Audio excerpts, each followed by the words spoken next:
So this is a machine that came by my desk for some routine work, and I thought this would make a pretty good little video to make because I always have recommended that if anybody's in the market for a new a laptop of any sort, I always recommend you go online, you go either to eBay, to Craigslist, or to Dell or HP's website, skip the consumer grade crap and go for their business line. Now, this isn't going to help you if you're a gamer and you want something with a good dedicated GPU for games, because for the most part, you're only going to find that kind of stuff on the consumer lines because businesses don't need that stuff. They just need something that runs Microsoft Office perfectly fine.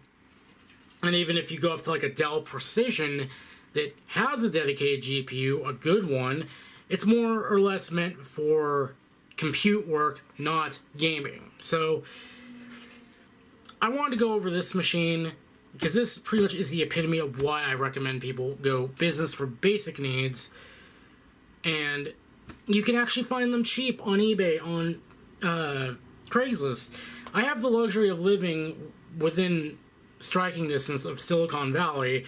So around here you have businesses who are throwing away machines all the time.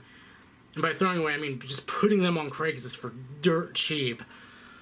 And you can scoop a good deal on a machine that may not be the best performing, but it's good enough for me, it's good enough for you, and it's gonna last forever because it's built like a damn tank.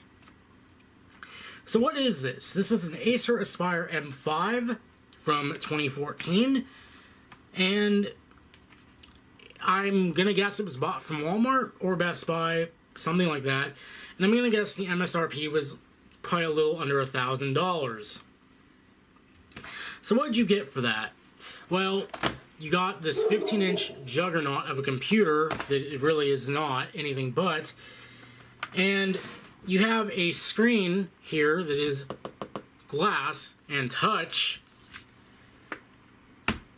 and it actually has an aluminum lid. Otherwise, it is just plastic all the way down. And of course, dogs are wanting to become famous as usual. Anyway, I have all the screws removed. There are just a staggering amount of screws. Most of them get stuck in the plastic and don't want to come out. Fun stuff, that. And once this thing is snapped in, it legit feels like you're going to break it. I don't like that. I really don't. Most professional grade machines, they come apart so easy because they need to be serviced in the field relatively often. So let's get right into it. Now, this machine came to me, again, for routine maintenance, and because the owner complained it's running slow. Unfortunately, with a machine like this, there's not much you can do past a certain point, because with cheaper machines, even though we're living in the future, they ship it with a bog standard 5400 RPM Toshiba hard drive. As if 5400 RPM wasn't bad enough, it's a Toshiba hard drive. Those are just garbage in my opinion. If you have a computer with a Toshiba hard drive, your OEM did not care about you very much. So I recommended an SSD. We found a good cheap one on Amazon, and it may not be the best, but it's still going to be miles better than this piece of crap. So it's already a strike against this machine. I would expect, with SSD prices having come down a lot, even in 2014 they were still cheap-ish. Like, even a cheap SSD would have probably been better than a Toshiba hard drive. Let's be honest. But that's another benefit to buying a business-grade machine, because a lot of people who have bought those machines, for the most part, have put SSDs in them, because really once you go SSD, you can't go back. It's such a beneficial upgrade for almost any computer that can take one. So they've already fitted them with SSDs, and even then you're saving so much money, assuming you don't need like top of the line stuff, you can just afford to go plunk for an SSD and just stick it in here and be done with it. This one, for example, was only $40 for a 240 gig version. But yeah, and most of the machines I've seen on Craigslist, at least, have already had SSDs fitted into them, so it's one less thing you have to worry about when you get the machine. Now, you may have seen the other issue I'm going to address here is that there's nothing holding this in. Nothing. It's just friction fit in there, and there's really no friction. It just falls right out. The only thing holding it in besides these little pieces of metal are these rubber pieces here. So when I had to actually do the data migration and put the hard drive in, I'd keep the bottom off because, I just want quick access to it all.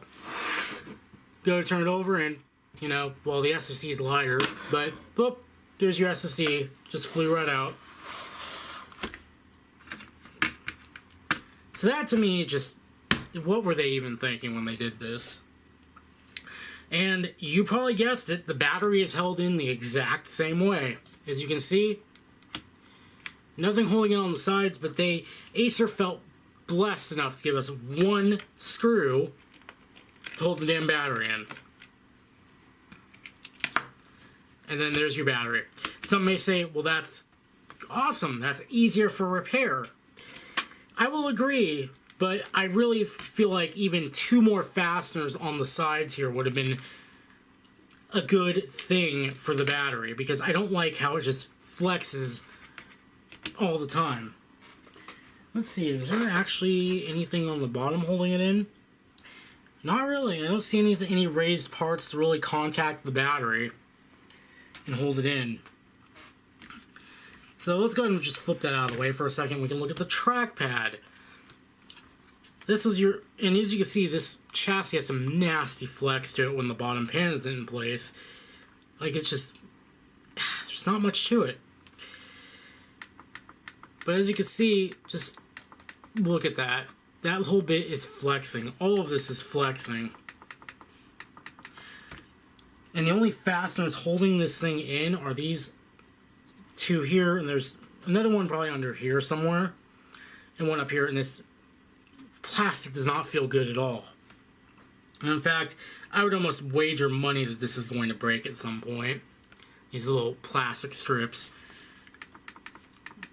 It just doesn't feel good at all. It's nasty, it's hollow, it doesn't have that feeling of quality. Like, even Dell has gotten better at this on their consumer lines. It's kind of sad. But you also notice when we put the battery back in, it's kind of a bunch of dead space in here. I don't like that either. I've actually had an Asus X501A that had the same issue. It had really small components but in a bigger case.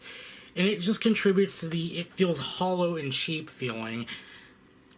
And this just really bothers me. The fact that the battery is just kind of, save for this little peg here and that holding it in, it's just free floating in here. I'm not a big fan of that. Now, I estimate most of the cost of this machine went for the CPU, which is an i5-4200U, and it went for the display. Now, the display is a joke in and of itself. It's glass with touch and it's got an aluminum lid, but the problem with the display is it's 15 inches, 1366 by 768. As if that wasn't an insult enough, it is the crappiest not IPS.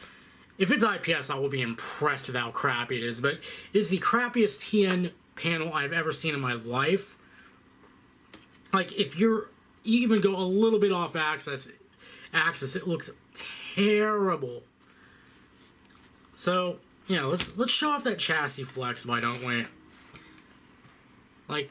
There's our display again, and just look at that. Just look at that chassis flex.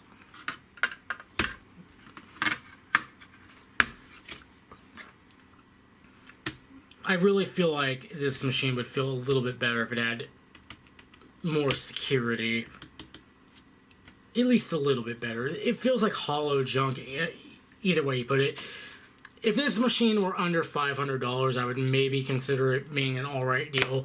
But again, you can go on eBay or Craigslist and find business-grade laptops for way under that with the same specs.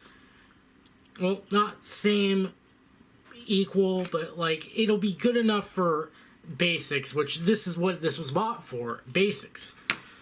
It'll be good enough for that, and you'll pay a lot less for it, and you'll get something that's built very well and will last. Like, I'm a big proponent of the Latitude line. I've had an two E6420s, an E6430, and maybe soon an E7240, if that works out. And they're all really good machines. They feel great.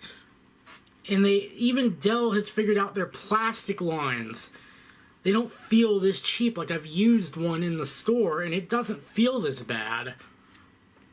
Acer is just cheap garbage. But, yeah, like, I would just not recommend buying any machine like this, or just don't buy your machines at Walmart or Best Buy. Like, I guess I could say I get it if you are in a rush and you need a new laptop, like, right this second, because to buy any of the laptops that I would recommend, you have to go on eBay, you have to go on Craigslist, you have to spend time and wait for it to get there and hope that it's the thing that you ordered from eBay, at least. You have to take time out of your day to go get it. I get that people have, you know, lives and they need to go do this, but I feel like taking just a little bit of time and grabbing something on eBay or Craigslist versus going to Walmart and buying a new pile of garbage like this will really benefit you in the long run. Like, again, another issue is with the Lenovo I have. Somebody brought that in and left it for dead because they're like, I'll just go get something for cheaper at Walmart. The problem is, the Lenovo is still built relatively well. Anything you buy at Walmart, it's going to be built to fail. It's going to be built to last maybe the term of its warranty, and that's it, it's dead. This, it feels the same way. The only reason it's not in any worse condition is because the person uses it, like, very gently. So, again, the takeaway point of this video is just stop buying these machines when you could buy a better one for just a little bit more patience at a very, very agreeable price. I hope you liked this video, and until next time, which is going to be very soon, I'll see you later.